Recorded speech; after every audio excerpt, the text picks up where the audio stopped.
30년 직장생활 끝, 50대가 마주한 은퇴 후 첫 1년은 어땠을까? 드디어 퇴사했습니다. 30년을 다닌 회사. 수많은 후배를 키워내고 조직의 중심에 있었고 누구보다 책임감이 강했던 김 부장은 마지막 날 동료들의 박수를 받으며 회사를 나섰다. 이제야 나를 위한 인생을 사는구나 싶었단다. 그날 밤 아내와 둘이서 조촐한 파티를 열고 이듬해엔 유럽 여행도 다녀올 생각에 들떠 있었다. 그런데 그로부터 딱 1년이 지난 어느 날 그는 조용히 내게 말했다. 퇴사 후 1년 내가 이렇게 허무할 줄 몰랐어. 자유보다 먼저 찾아온 건 혼란. 많은 이들이 은퇴를 자유의 시작이라 말합니다. 더 이상 출근하지 않아도 되고 보고서도 쓸 필요 없고 회식도 없죠. 그런데요, 문제는 해야 할 일이 없다는 게 처음엔 낭만처럼 보이다가 곧 공허함이 되어 돌아온다는 겁니다. 퇴직 직후 몇 달은 좋습니다. 하지만 6개월쯤 지나면 슬슬 주변이 조용해지기 시작합니다. 전화도 줄고 만남도 줄고 무엇보다 사회 속에서 내가 쓸모 있는 존재였다는 자각이 사라집니다. 사례 1. 사장님 소리 듣던 내가 주차장서 눈물 흘렸습니다. 58세 박진수 씨. 건설 현장에서 30년을 일하며 중견 업체까지 키운 박진수 씨. 직원 20명, 연매출 80억이 넘는 회사를 후배에게 넘기고 멋지게 은퇴했지만 은퇴 후 1년 만에 그는 경비 아르바이트를 시작했습니다. 그냥 시간이 너무 안 가요. 집에만 있자니 미칠 것 같고 마누라도 말이 없어요. 나보고 맨날 TV만 본다고. 그래서 몸이나 움직이자 싶어 시작했죠. 그는 이 아르바이트를 통해 규칙적인 생활과 사회와의 연결감을 되찾았습니다. 하지만 주차장에 혼자 앉아있던 어느 날 누군가 그를 보며 할아버지 여기 주차 요금 얼마예요? 하고 묻자 가슴이 철렁 내려앉았다고 했습니다. 내가 이렇게 늙은 건가 싶었죠. 사례 2. 국민연금 믿었는데 한 달 생활비도 안 됐어요. 55세 이선아 씨. 공기업에서 25년을 일한 이선아 씨는 55세 조기 퇴직을 택했습니다. 건강이 좋지 않았고 20년 넘게 아껴 산 아파트도 있고 국민연금도 있으니 문제없겠다고 생각했죠. 그런데 막상 연금이 들어오자 놀랐다고 합니다. 한 달에 78만 원이더라고요. 전기세, 관리비, 핸드폰비 내고 나면 끝이에요. 이 씨는 지금 주 3회 마트 시식코너에서 일합니다. 자존심이 상하기도 하지만 그냥 나가서 사람들 보고 돈 조금이라도 버는 게 낫다고 말합니다. 정년 전에 은퇴하는 사람들일수록 연금이나 퇴직금이 생활비를 못 따라간다는 현실을 보여주는 대표적인 사례입니다. 사례 3. 아침 9시에 눈 떠서 뭐 해야 할지 몰랐어요. 60세 최경수 씨. 정년까지 꽉 채운 최경수 씨는 여행이나 다니면서 골프나 치면 되지라고 은퇴를 기다렸습니다. 그런데 막상 퇴직 후엔 매일 아침 시간을 어떻게 보내야 할지 몰라 멍하니 앉아 있었다고 합니다. 주말에만 반짝이고 평일엔 친구들도 바빠요. 결국 나만 혼자 남는 거죠. 지금 그는 지역 도서관에서 시니어 독서 모임을 운영하며 시간을 보냅니다. 누가 시켜서가 아니라 그 스스로 자리를 만든 겁니다. 뭔가 꾸준히 해야 돼요. 안 그러면 생각이 자꾸 뒤로 가. 몸도 마음도. 전문가 인사이트 은퇴 후 1년이 진짜 인생을 결정한다. 서울시 50재단의 은퇴 연구 보고서에 따르면 퇴직 후 첫 6개월 1년의 생활 패턴이 이후 10년의 삶을 좌우한다는 통계가 있습니다. 심리적으로도 이 시기가 가장 우울감과 무력감이 커지는 시기이며 사회적 관계가 급격히 줄어드는 시점이라 조심해야 한다고 강조합니다. 특히 다음과 같은 요소가 중요한데요.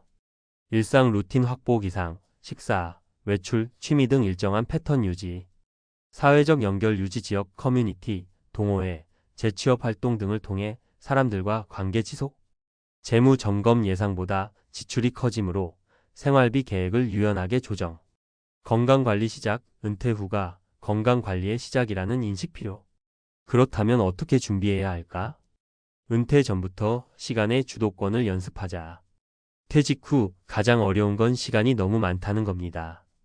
주말이나 퇴근 후 나를 위한 시간을 어떻게 보낼지 미리 연습해 두세요. 한 달 생활비를 구체적으로 계산해 보자. 은퇴 후 필요한 지출은 생각보다 큽니다. 관리비, 보험료, 의료비, 경조사비, 취미비용까지. 국민연금만으론 안 된다는 걸 실제 수치로 확인해보면 정신이 번쩍 듭니다. 새로운 역할을 찾아라. 돈이 되지 않아도 좋다. 반드시 재취업이 아니어도 됩니다. 자원봉사, 강의, 동네 모임, 온라인 활동 등 사회적 정체성을 유지할 수 있는 일을 찾는 것이 핵심입니다. 끝맺으며 은퇴는 끝이 아닌 변화의 시작입니다. 은퇴가 해방처럼 느껴지던 시절도 있었습니다. 하지만 현실은 은퇴는 다시 삶을 설계해야 하는 과제의 시작점이었습니다. 김 부장도 그랬습니다. 은퇴가 끝인 줄 알았는데 진짜 인생은 그때부터 시작이더라는 그의 말이 오래 남습니다. 지금도 그는 동네 주민센터에서 IT 교육 봉사를 하며 바쁘게 지냅니다. 퇴직 후 1년 그 시간을 어떻게 보내느냐에 따라 남은 30년의 삶이 달라진다는 걸 그는 몸소 보여줬습니다.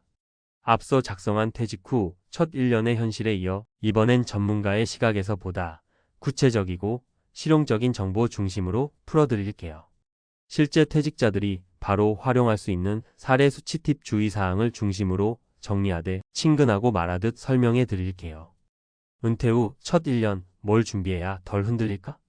퇴직 후 가장 먼저 마주치는 건 시간과 돈이에요. 이 두 가지를 제대로 다뤄야 삶이 흔들리지 않습니다. 대부분 은퇴 전엔 이걸 막연하게만 생각하죠. 뭐 어떻게든 되겠지. 그동안 모은 돈 있으니까 괜찮아 이렇게요. 하지만 실제로 이 두 가지가 구체화되어 있지 않으면 퇴직 후 첫 1년 동안 무기력 불안금전 스트레스가 한꺼번에 몰려옵니다. 일생활비부터 다시 계산해보자 생각보다 많이 듭니다. 많은 분들이 오해하는 게 있어요. 퇴직하면 지출이 줄 거라고요. 출퇴근 안 하니까 교통비 줄고 외식 줄고 업무 비용도 줄 테니 괜찮지 않을까? 근데 그건 착각이에요. 시간이 많아지면 지출도 많아집니다. 평일에 시간이 많아지니 외출 소비가 늘고 아플 일이 생겨서 병원비가 들어가고 예전엔 회사에서 하던 보험료나 각종 공과금을 본인이 다 내야 하죠. 또 경조사비, 자녀 지원금도 꾸준히 나갑니다. 예를 들어 실제 은퇴자, 어시서울 거주, 2인 가구의 월 지출은 이랬습니다. 주거 관련 관리비, 전기 수도가스 28만원, 식비 집밥 외식 포함 65만원, 건강보험료 18만원, 통신비 및 기타 고정비 20만원, 여가취 미경조사비 40만원, 총 약 170만원. 여기에 갑작스런 의료비, 자녀 지원비라도 들어가면 200만원은 훌쩍 넘습니다. 팁 퇴직 전 3개월간의 실제 카드 내역을 기준으로 고정 지출과 변동 지출을 나눠 다시 정리해 보세요. 없어도 되는 지출이 아니라 절대 줄지 않는 지출이 뭔지 파악하는 게 핵심입니다. 이 수입 구조 다시 짜기 연금, 퇴직금, 소득활동 조합이 필요합니다. 국민연금만으론 부족합니다. 50대 중반 은퇴자의 국민연금 수령액은 월 평균 80만원 전후예요. 그런데 생활비가 17만 200만원이라면 매달 최소 9만 120만원의 구멍이 생기는 거죠. 그래서 보통 3가지 수입원을 조합해서 계획해야 해요. 퇴직금 및 개인 자산. 당장 활용 가능한 목돈이죠. 하지만 이건 생활비가 아니라 자산으로 관리해야 해요. 그냥 꺼내 쓰다 보면 몇 년 안 돼 바닥납니다. 매달 일정 금액씩 인출하는 방식으로 계획을 세우세요. 예 1억 원 중 연 3% 인출 매월 약 25만원 사용 가능. 공적사적 연금. 국민연금 외에 퇴직연금 IRP, DC형 등 개인연금도 함께 따져봐야 해요. 이걸 조기 수령하면 월 수령액이 줄어들 수 있으니 언제부터 얼마씩 받을지 시뮬레이션 해보는 게 좋습니다. 소득활동. 은퇴 후에도 일정한 소득이 생기면 연금에 손 안 대고 생활비를 감당할 수 있습니다. 요즘은 시니어 대상 파트타임 일자리도 많아졌어요. 도서관 사서 보조, 마을버스 안내 도우미, 중장년 상담사, 배달운전 보조 업무 등 월 5만 100만원 수준의 소득만 있어도 삶의 안정감이 확 올라갑니다. 3시간 관리 그냥 놀면 금방 무너집니다. 퇴직 후 첫 6개월 일정 없는 삶에 익숙해지지 못한 분들은 하루 종일 TV, 스마트폰만 보다 무기력감에 빠집니다. 은퇴 후 우울증 발병률은 2배 이상 높다는 조사 결과도 있어요. 그래서 가장 먼저 필요한 게 바로 하루 일과표예요. 팁 본인의 성향에 맞는 하루 루틴을 만들어 보세요. 오전 산책, 신문 읽기, 운동, 가벼운 봉사활동. 점심 가족 또는 지인과 식사. 오후 도서관 이용, 동아리 활동, 유튜브 공부, 글쓰기 등. 저녁 TV 영화 시청, 가족 시간. 혼자 할 수 없을 땐 지역 시니어 프로그램을 적극 활용하세요. 서울, 경기, 부산 등 주요 지자체에는 50센터, 시니어 아카데미, 평생교육센터가 있습니다. 무료 또는 소액으로 각종 프로그램을 이용할 수 있고 일자리 정보도 얻을 수 있어요. 사학 건강이 모든 걸 좌우합니다. 반드시 루틴화해야 할 3가지. 정기 건강검진. 퇴직 후엔 건강검진을 스스로 챙겨야 해요. 국가검진은 2년에 한 번이지만 65세 이상은 매년 하는 게 좋아요. 특히 남성은 전립선, 여성은 유방갑 상선 쪽 체크 필수입니다. 하루 30분 이상 걷기. 무리한 운동보다 걷기가 가장 좋습니다. 스마트폰 앱으로 걸음수 체크해 보세요. 하루 6,000보 이상 걸으면 건강도, 우울감도 확 줄어요. 수면 관리. 은퇴 후엔 수면 리듬이 깨지기 쉽습니다. 늦게 자고 늦게 일어나면 하루가 망가지죠.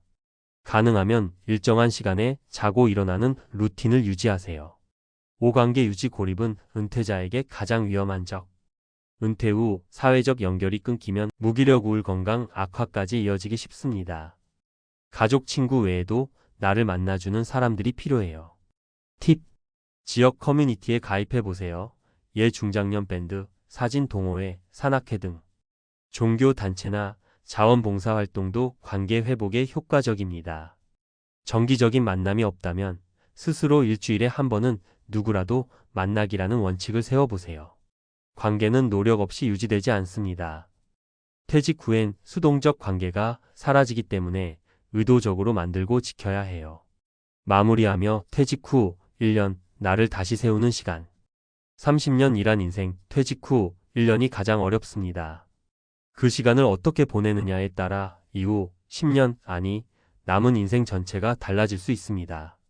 가장 중요한 건 이건 나만의 문제가 아니구나라는 걸 아는 겁니다. 수많은 50대가 같은 고민, 같은 현실을 마주하고 있으니까요. 그 가운데 나만의 패턴, 수익 구조, 관계, 리듬을 만들어 나가는 것. 그게 바로 은퇴 이후 삶을 주도적으로 사는 방법입니다. 혼자선 어렵다며? 괜찮아요. 함께 준비하면 됩니다. 그게 바로 우리가 이 글을 읽고 쓰는 이유겠죠.